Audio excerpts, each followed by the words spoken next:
C'est un trésor qui voyage discrètement, dans une modeste pochette en carton. Il a patienté plus de 130 ans dans l'anonymat, quand au printemps dernier, le descendant d'un militaire orléanais a contacté la Société des Amis de Marcel Proust pour révéler l'existence de ce texte que l'auteur avait offert à son grand-père à l'époque de son service militaire. L'héritier est resté en possession de son chef-d'œuvre, mais les Proustiens ont trouvé par hasard un autre exemplaire en salle des ventes.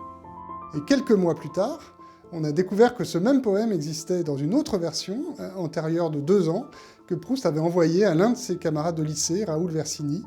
Et donc il y a 2 versions différentes, qui c'est assez rigolo d'ailleurs, parce qu'il a utilisé le même poème pour le dédier, l'envoyer avec une dédicace personnalisée à 2 personnes différentes en 2 ans d'écart. C'est ce deuxième manuscrit, facilement authentifié grâce aux boucles particulières de sa graphie, que le musée Marcel Proust a acquis grâce à des subventions publiques.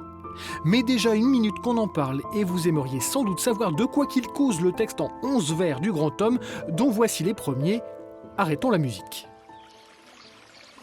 Les souffles flottant dans les bois en fleurs abordent au feuillage étincelant. Luisent les glaïeuls ruisseaux en pleurs, au ciel bleu foncé nage un nuage blanc, l'air tiède et doux aux poitrines blanches, mises à nu.